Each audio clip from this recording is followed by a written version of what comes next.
Hello everyone, welcome back to my channel. Episode starting లో మనం చూస్తాం చూయి ఆ మాటలను గుర్తు తెచ్చుకుంటూ ఉంటాడు. ఎప్పుడైతే 9 చెప్తాడో నా డాటర్ను బట్టి ఎప్పుడైతే హ్యూమన్స్ కిస్ చేసుకుంటారో అప్పుడు వాళ్ళ లిప్స్ టచ్ అవుతాయి, అప్పుడు వాళ్ళ మసిల్స్ టెన్స్ అయిపోతాయి. అప్పుడు మనం ప్రెసెంట్ లో చూస్తాం. అప్పుడు చూయి ఆ కిస్ ని గుర్తు తెచ్చుకుంటూ ఉంటాడు. అప్పుడు అతను చాలా కంగారు పడుతూ ఉంటాడు. అప్పుడు మనం చూస్తాం. అప్పుడు అక్కడ 9 వస్తాడు రూమ్ లోకి. ఇటువైపు మనం చూస్తాం చూయి పడుకొని ఉన్నట్టు యాక్టింగ్ చేస్తూ ఉంటాడు. అప్పుడే మనం చూస్తాం 9 చూయికి చాలా క్లోజ్ కి వచ్చి అతని చెవిలో బ్లో చేస్తూ ఉంటాడు. అప్పుడు అతను చూయి సైడ్ లోకి వెళ్లి పడుకుంటాడు. దాని తర్వాత చూయి తన ఐస్ ని ఓపెన్ చేస్తాడు. అప్పుడు అతను స్మైల్ చేస్తూ 9 ని చూస్తూ ఉంటాడు.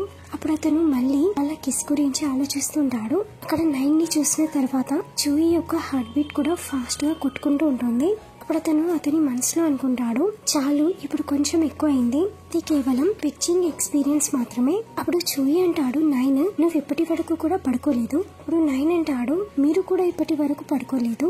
అప్పుడే మనం చూస్తాం చూయి 9 యొక్క లిప్స్ ని టచ్ చేస్తూ ఉంటాడు. అప్పుడు 9 అంటాడు, నా అర్థం నేను ఇప్పటి వరకు రెడీ కాలేదు పడుకోవడానికి. అప్పుడు చూయి అంటాడు, అయితే మరి మనం మాట్లాడుకుందామా?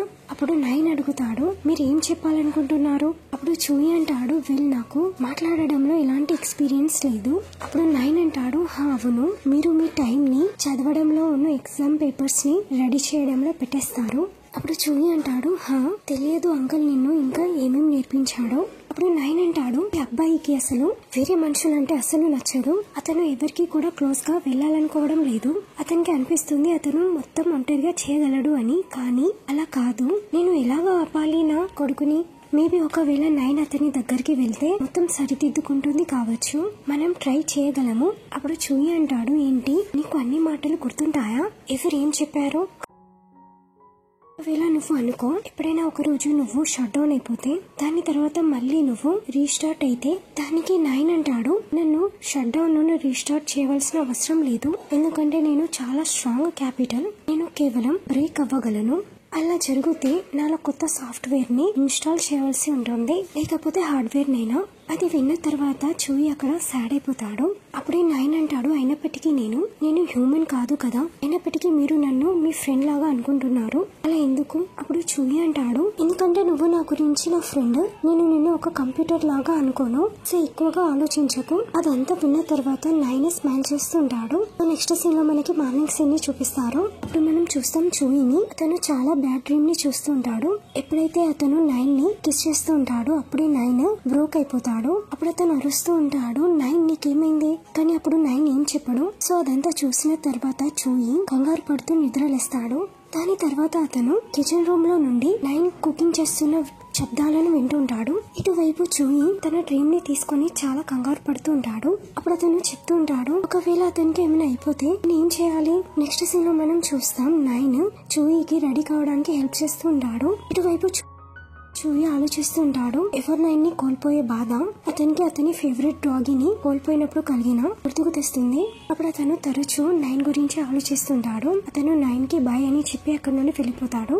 అప్పుడు అతను చాలా సాడ్ గా కనబడుతుంటాడు. ఇటువైపు 9 కి ఏం అర్థం కాదు. సో నెక్స్ట్ సీన్ లో మనం చూస్తాం చూయి ఒక కాలేజ్ లో అక్కడ అమ్మాయిలు చెప్తుంటారు, ఈ రోజు మళ్ళీ ప్రొఫెసర్ చాలా సాడ్ గా కనబడుతున్నారు. మీకు గుర్తుందా ఏదైతే ఆ అబ్బాయి వచ్చాడో అతనైతే చాలా డంప్ ఉన్న క్యూట్ గా ఉండే. మేబీ అనిపిస్తుంది ప్రొఫెసర్ చూయి అతన్ని పంపించేశాడు కావచ్చు, అతను ఎలాంటి పనికి రాడు కావచ్చు. అప్పుడు వాళ్ళు నవ్వుకుంటూ అక్కడ నుండి వెళ్ళిపోతారు. ఈ మాటలన్నిటినీ చూయి వింటుంటాడు. అప్పుడు చూయి ఆలోచిస్తుంటాడు, మేబీ నేను న్యూ ఫ్యాక్టర్ ని యాడ్ చేయొద్దు కావచ్చు, నేను సరిగ్గానే ఆలోచిస్తున్నానా? సో నెక్స్ట్ సీన్ లో మనం చూస్తాం ఎప్పుడైతే చూయి అతని టీచర్ రూమ్ లోకి వెళ్తాడో అప్పుడు ఒక అమ్మాయి అంటుంది, ప్రొఫెసర్ చూయి నేను మీ టై ని సరి చేస్తాను. దానికి చూయి అంటాడు, ఇది నేను చేసుకోగలను. కానీ అప్పుడు అమ్మాయి అంటుంది, నేను మీ టై ని సరి చేస్తాను. అప్పుడు చూయి అంటాడు, నేను చెప్పాను కదా నేను చేసుకుంటాను. అప్పుడు అతను అక్కడ ఆలోచించుకుంటూ వెళ్ళిపోతాడు. సో నెక్స్ట్ సీన్ లో మనం చూస్తాం చూయి వాళ్ళ అంకల్ కి కాల్ చేస్తాడు. అప్పుడు అతను అంటాడు డిన్నర్. దానికి వాళ్ళ అంకల్ అంటాడు, నేనైతే షాక్ అయిపోయాను, నా లవ్లీ సన్ నన్ను డిన్నర్ మీద ఇన్వైట్ చేస్తున్నాడు, అది కూడా ఇన్ని సంవత్సరాల తర్వాత. సో అప్పుడు నేను చాలా కాస్ట్లీ రెస్టారెంట్ ని చూస్ చేస్తాను. దాని తర్వాత చూయి ఇక్కడ ఎవర్ 9 కి మెసేజ్ టైప్ చేస్తాడు. నేను ఇంటికి లేట్ గా వస్తాను, కానీ ఇక్కడ అతను సెండ్ చేయడు. అతను మళ్ళీ టైప్ చేస్తాడు, నేను అంకల్ తో కలిసి డిన్నర్ కి వెళ్తున్నాను. అతను మళ్ళీ అది సెండ్ చేయడు. అప్పుడు అతను మనసులో అనుకుంటుంటాడు, నేను ఇదంతా ఏం చేస్తున్నాను. ఎవర్ 9 అయితే కేవలం రాబోట్ మాత్రమే, అతను హ్యూమన్ కాదు. అతనైతే నా గురించి వెయిట్ చేయడు కదా. ఇటువైపు మనం 9 ని చూస్తాం. అతను గంటల తరబడి చూయి గురించి వెయిట్ చేస్తుంటాడు. వెయిట్ చేస్తూ చేస్తూ నైట్ కూడా అయిపోతుంది, కానీ చూయి రాడు. నెక్స్ట్ సీన్ లో మనం చూస్తాం డిన్నర్ టైం. అప్పుడు వాళ్ళ అంకల్ అంటాడు, నువ్వు కూడా తిను, లేకపోతే నేను నీకు తినిపియాలా. అప్పుడు చూయి అంటాడు, లేదు నా దగ్గర చేతులున్నాయి. అప్పుడు అంకల్ అంటాడు, కానీ 9 అయితే చాలా బాగా కుక్ చేస్తాడు. అప్పుడు చూయి అంటాడు, అంకల్ మీరు 9 ని ఇలాగ ఎందుకు డిజైన్ చేశారు. అప్పుడు అంకల్ అంటాడు, 9 కేవలం special robot, emotional disorder peoples ని అది హెల్ప్ చేస్తుంది. వాళ్ళ ట్రీట్మెంట్ లో అతని మొత్తం డాటా ఎమోషన్ తో కనెక్ట్ అయి ఉంటుంది. అప్పుడు చూయి అంటాడు, మరి నెక్స్ట్. ఇప్పుడు వాళ్ళ అంకల్ అంటాడు, కానీ నీ మాటలతో ఏమనిపిస్తుంది అంటే నీకు రోబోట్ చాలా నచ్చుతుంది అని. సో దీని అర్థం మిగతా కస్టమర్స్ యొక్క ఫీడ్బ్యాక్ కూడా చాలా పాజిటివ్ గా వస్తుంది. ఇప్పుడు చూయి అంటాడు, ఒకవేళ అది డ్యామేజ్ అయిపోతే. అప్పుడు అంకల్ అంటాడు, అప్పుడు మేము దాన్ని సరి చేయడానికి ట్రై చేస్తాము, లేకపోతే మేము దాన్ని రిప్లేస్ చేసేస్తాము. అది విని చూయి అంటాడు, ఏంటి రిప్లేస్. అప్పుడు అతను చాలా స్టన్ అయిపోతాడు. అప్పుడు అతను అంటాడు, మీ కంపెనీ మెంటలా. అప్పుడు వాళ్ళ అంకల్ అంటాడు, ఏంటి నువ్వు ఎందుకు ఇలా బిహేవ్ చేస్తున్నావు. చూయి అది కేవలం కంప్యూటర్ మాత్రమే, 9 మనిషి కాదు. అతని వర్క్ కేవలం నీ మైండ్ ని హ్యాపీగా ఉంచడం మాత్రమే. నువ్వు ఎందుకు ఆలోచిస్తున్నావు ఇంతలా. నువ్వు కేవలం అతన్ని నీ టెంపరీ ఫ్రెండ్ లాగా అనుకోవచ్చు. అది విన్న తర్వాత చూయి చాలా కంగారు పడుతుంటాడు. నెక్స్ట్ సీన్ లో మనం చూస్తాం, ఎప్పుడైతే చూయి ఇంటికి వెళ్తుంటాడో అప్పుడు అతను అక్కడ చాలా కపుల్స్ ని చూస్తుంటాడు. అప్పుడు అతను అనుకుంటూ ఉంటాడు, అప్పుడు అతను అంటాడు, ఇంతమంది ప్రపంచంలో నేను ఒక ఏఐ కంప్యూటర్ తో నన్ను నేను హ్యాపీగా ఉంచుకుంటున్నాను. ఇదంతా అయితే చాలా జోక్ కదా నా గురించి.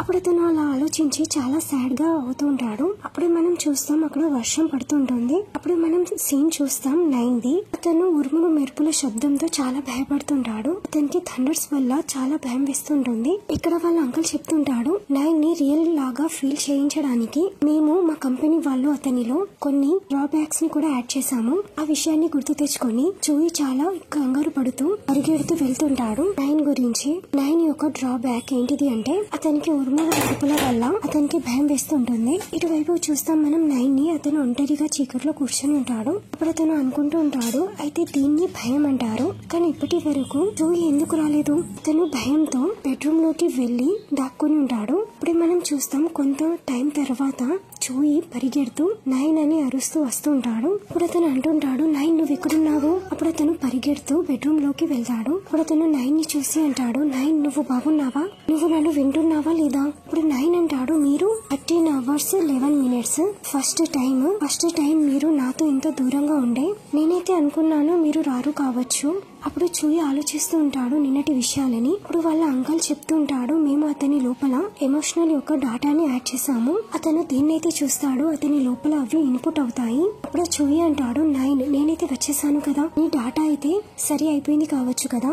అప్పుడు అతను 9 ని కిస్ చేస్తుంటాడు. అప్పుడు అతను చాలా కోపంలో ఉంటాడు. అప్పుడు 9 అతన్ని ఆపుతుంటాడు. అప్పుడు చూయి అంటాడు, ఇది బాగుంటుందా నేను నిన్ను ఇలాగ ట్రీట్ చేస్తే. ఒకవేళ నేను కాకుండా వేరే వాళ్ళు నీతో ఇలా చేస్తే ఇది నీకు ఓకేనా. ఇటువైపు 9 చాలా ఎమోషనల్ అయిపోతాడు. అప్పుడు 9 అంటాడు, మీరు డ్రంక్ ఉన్నారా. మీ చెయ్యి అయితే ఇప్పటి వరకు ఇంకా క్యూర్ కాలేదు, సో మీరు డ్రింక్ చేయలేరు. మీరు చాలా అన్కంఫర్టబుల్ గా ఉన్నారు. నేను మీ టై ని లూజ్ చేసేస్తాను. అప్పుడు చూయి అంటాడు, నేను కేవలం డ్రింక్ చేశాను, నేను నా వర్క్ చేయగలను. ఈ సిస్టమ్ కి దీంతోనే ఎలాంటి ఫరక్ పడదు. నువ్వు ఎమోషనల్ అవ్వవలసిన అవసరం లేదు. అలా చెప్పేసి అతను అక్కడ నుండి వెళ్లిపోతాడు. ఇటువైపు 9 చాలా సాడ్ గా కూర్చుంటాడు. సో నెక్స్ట్ సీన్ లో మనం చూస్తాం బాత్రూమ్ సీన్ ని. ఇటువైపు చూయి చాలా ఏడుస్తుంటాడు. అప్పుడు అతను తన డాగీని గుర్తు తెచ్చుకుంటూ ఉంటాడు. ఆ డాగీ పేరు హారు. అది ఇప్పుడు లేదు చూయితో.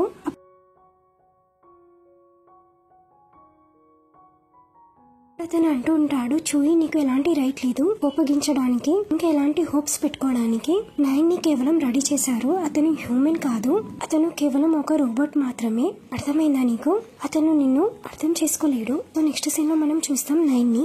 అప్పుడు అతను అంటుంటాడు, నేను ఏం తప్పు చేశాను, నేను ఎందుకు అనలైజ్ చేయలేకపోతున్నాను, ఏం బాధ ఉందో, అతను కోపంలో ఉన్నాడా, లేకపోతే అలిగి ఉన్నాడా, లేకపోతే అతను నన్ను హేట్ చేస్తున్నాడా, అసలు అతనికి ఏమైంది. అప్పుడే అక్కడ చూయి వస్తాడు. అప్పుడు అతను అంటాడు 9. అప్పుడు 9 అంటాడు, ఐఎమ్ సారీ, నేను బౌండరీని క్రాస్ చేశాను కదా, నాకు తెలియలేదు, సో నెక్స్ట్ టైం నుండి అలా జరగదు. మీరు ఎక్కడున్నారు, మీరు ఎప్పుడు వస్తారు, ఆ విషయాలను గుర్తు తెచ్చుకొని నేను చాలా సాడ్ అయిపోయాను, నేను యాంగ్రీ అయ్యాను, ఇంకా అప్సెట్ కూడా అయ్యాను, నేను మిమ్మల్ని సాడ్ చేసేసాను. అప్పుడు అతను ఏడుస్తూ చూయితో అంటాడు, ప్లీజ్ మీరు నన్ను కోప్పడకండి. అప్పుడు చూయి అంటాడు, మీరు నన్ను రిటర్న్ చేయకండి, నేనైతే కేవలం నేర్చుకుంటున్నాను మీతోని, ప్రామిస్ నేను నెక్స్ట్ టైం నుండి తప్పు చేయను ఈ రోజు నుండి. ఇప్పుడు చూయి అంటాడు, 9 నేను నిన్ను రిటర్న్ చేయను, నేనైతే కేవలం నా అంకల్ తో కలవడానికి వెళ్ళాను, అతనితో పర్మిషన్ అడగడానికి వెళ్ళాను, దీంతోనైతే నువ్వు నాతో కలిసి ఉండడానికి.